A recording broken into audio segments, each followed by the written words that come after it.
네, 이번 시간에는 SIMD를 통한 병렬 연산에 대해 배울 거예요. 그동안 우리는 병렬 프로그래밍에 대해 배우면서 thread를 사용하는 법, async를 사용하는 법, openMP, execution policy를 사용하는 법에 대해 학습하였어요. 그 방법이 무엇이든 내부적으로 thread를 더 생성해서 멀티코어 CPU에 여러 코어를 사용하는 것이에요.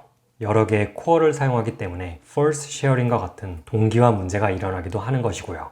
그런데 병렬 프로그램을 하기 위해 꼭 여러 개의 코어를 사용할 필요는 없어요. 하나의 코어만으로도 코드를 병렬화 시킬 수 있어요. 이 CMD는 Single Instruction Multiple Data의 약자예요. 하나의 명령어, 여러 개의 데이터인 거죠.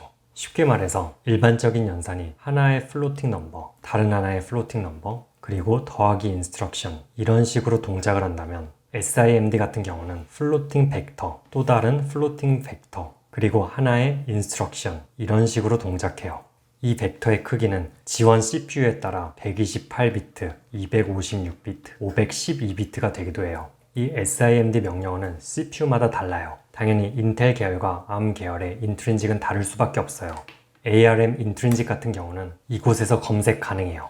아마 네온 인스트럭션 셋 같은 경우는 들어보신 분도 있을 거예요. 또 인텔 같은 경우는 이곳에서 검색 가능한데 지금 이 강의를 녹화하고 있는 PC는 인텔 CPU를 탑재했기 때문에 이 인트린직 셋을 사용할 것이고 그 중에서도 오래되었지만 이제는 대부분의 인텔 CPU에서 지원하는 대중적인 AVX2 셋을 사용할 거예요. 우선 우리가 원하는 연산을 기본적인 코드로 만들어 볼게요. 이번에는 10억 개의 플로팅 넘버를 만들게요. 그리고 각 인덱스의 넘버로 이를 초기화시켜요. 연산의 결과가 들어가는 어레이, 리절트를 만들어요. 이번에 우리가 할 연산은 아주 간단하게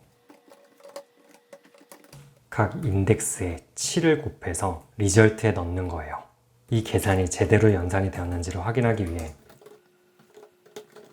앞 10개까지만 출력을 할게요. 마지막으로 이 for loop을 연산하는데 얼마나 많은 시간이 필요했는지 측정을 해요.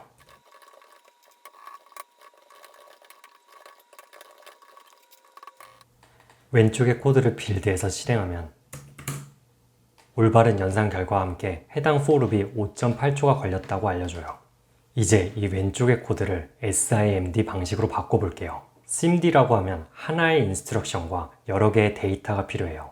이번에는 256비트의 벡터 연산을 할 것이기 때문에 플롯은 해당 벡터 안에 8개가 들어가요. 그럼 코드에서처럼 곱하기 연산을 하기 위해 반대편 벡터에는 숫자 7이 들어가야겠죠.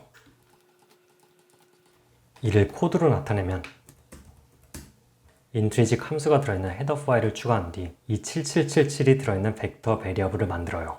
언더바 m256a라고 지칭할게요. 언더바 mm256 set ps 7777777 이렇게 변수를 만들어요. 여기서 m256이라는 데이터 타입은 인트린직 연산을 하기 위한 데이터 타입이에요. 이제 for loop을 바꿔줘야 하는데 벡터 하나가 플롯 8개를 가지고 있기 때문에 카운트 나누기 8까지 인덱스를 증가시켜요. nums 어레이에서 m256 베리어블로 로드를 시키기 위해 mm256 load ps 그리고 nums의 어드레스를 넣어요. 이어서 두 벡터의 곱하기 값 result라고 표현해서 mm256 multiply ps 벡터와 a를 곱하는 거죠. 마지막으로 연산 결과를 리절트 어레이에 넣기 위해서 벡터의 어드레스 그리고 연산 결과 값을 스토어해요. 이제 for loop 안에서 각 포인터의 어드레스를 정확히 표현하기 위해 어드레스 주소에 offset을 추가해요. 이제 왼쪽에 코드를 빌드하면 컴파일레이션 에러가 나타나요. 그 이유는 이 코드를 빌드를 하면서 AVX 명령어를 사용하는데 그 아키텍처에 대한 정보를 넣지 않았기 때문이에요. 그 정보를 넣어주기 위해서 -m-avx를 넣어요. 빌드가 성공해요.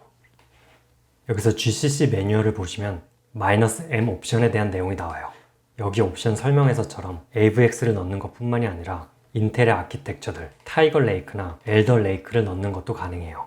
해당 아키텍처 안에서는 이러한 명령어를 쓸 수 있겠죠. 어쨌든 이 AVX 옵션과 함께 빌드를 한 후 바이너리를 실행하면 세그멘테이션 폴트 에러가 나요.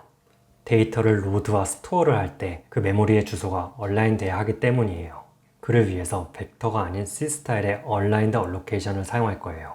Float Pointer, nums, Aligned 얼록 32의 배수, 리절트 벡터에 대해서도 이렇게 표현 가능해요.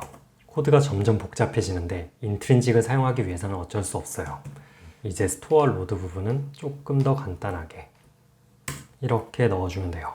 마지막으로 우리는 C 스타일로 메모리를 얼라인드 얼로케이션을 했기 때문에 직접 해제해줘야 해요. 코드를 다시 설명하자면 10억 개의 엘리멘트가 있는 넘스와 그 결과값을 보관하는 리절트 어레이를 만들었어요. 그리고 for loop 안에서 데이터를 8개씩 끊어서 M256 타입의 벡터에다 넣고 벡터 멀티플리케이션이라는 명령어를 통해 각 엘리멘트에 7을 곱한 거죠. 마지막으로 그 결과값을 다시 리절트 어레이에 스토어해요. 왼쪽의 코드를 빌드해서 실행하면 아까 약 5초가 걸렸던 연산이 이번에는 3초로 단축됐어요. 그런데 왼쪽의 코드를 그냥 봐도 이러한 SIMD 인트린직을 사용해서 원래 있던 코드를 가속하는 것은 쉽지 않아요. 저도 딱 한 번 이를 사용해서 개발을 해보았는데 난이도가 매우 높았어요. 하지만 왼쪽의 벡토라이제이션을 사용하는 게 이렇게 어렵지만은 않아요. 이제 우리가 사용하는 컴파일러는 충분히 똑똑해서 컴파일러가 가능하다면 SIMD 명령어를 사용해서 빌드해줘요. 예를 들어 간단한 for loop 부분만 함수로 만들어서 머신 코드를 확인해 볼게요.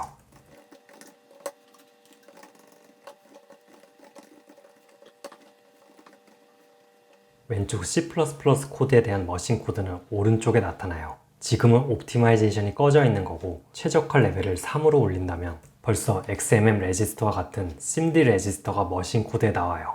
그냥 옵티마이제이션 레벨을 올린 것만으로도 컴파일러가 알아서 SIMD 명령어를 사용해서 빌드해 준 거예요. 여기서 우리가 빌드할 때 넘긴 AVX 아키텍처를 넘긴다면 또 거기에 맞게 옵티마이즈를 해서 빌드해 줘요. 그러니까 현재 코드가 느리다고 무턱대고 SIMD 인트린직으로 바꿀 필요는 없어요. 이미 컴파일러가 최적화를 했을 수 있기 때문이죠. 왼쪽의 코드 같은 경우도 최적화 레벨을 3으로 올려서 실행을 한다면 어렵게 SIMD 명령어를 사용했을 때보다 더 빠른 속도가 나와요. 그러니까 무턱대고 SIMD 인트린직으로 바꾸기 전에 이미 벡터라이제이션을 사용해서 빌드가 되었는지 체크를 해야겠죠. 또 우리가 지금은 SIMD 명령어를 통해서 병렬화를 시켰는데 여기서 한 번 더 가속을 시킬 수 있어요. 이 왼쪽의 명령어는 병렬화를 시켰음에도 불구하고 아직 코어를 하나만 사용하고 있어요. 그러니까 우리가 이번 영상에서 배운 SIMD 가속과 멀티코어 연산을 모두 사용한다면 더 빠른 연산이 가능해지는 거죠. 그럼에도 불구하고 우리가 만약 SIMD를 사용하고 CPU의 모든 코어를 사용하였으며 옵티마이제이션 레벨을 최대로 올리고 프로파일러를 찍어봤는데 캐시 페일 없이 메모리 레이턴시가 최소한으로 줄었는데도 연산 속도가 마음에 들지 않는다면 할 수 있는 방법은 별로 남지 않아요. 알고리즘 자체를 더 빠른 것으로 바꾸던가 쿠다나 GPU와 같은 다른 하드웨어를 사용하던가 혹은 난이도가 훨씬 더 복잡해지는 분산 시스템을 사용하던가 아니면 FPGA나 전용 칩을 사용하는 정도의 옵션이 남을 거예요. 그럼 이렇게 이번 시간에는 SIMD 인트린직을 사용한 병렬화에 대해서 알아보았어요. 이번 영상에서 알아본 간단한 멀티플리케이션, 로드, 스토어 말고도 여러 가지 명령어가 있어요. 그 명령어 중에는 굳이 데이터 어드레스에 얼라인이 맞을 필요 없이 데이터 스토어와 로드가 가능한 명령어, 마스크 사용 명령어, 덧셈, 뺄셈, 곱하기, 나누기, 퍼뮤테이션, 셔플 등 다양한 명령어들이 존재하니까 SIMD를 사용하고 싶다면 인텔 인트린직 가이드를 찾아보시면 돼요. 그럼 여기까지 길고도 어려웠던 병렬 프로그래밍, 패러럴 프로그래밍 따라오시느라 모두 고생 많으셨어요. 추가적으로 영상을 만들고자 하면 쿠다나, 오픈CL, MPI, TBB 같은 것도 커버할 수 있지만 이미 너무 어드밴스한 내용까지 와버렸기 때문에 패러럴 프로그래밍 챕터는 여기서 마무리 짓도록 할게요.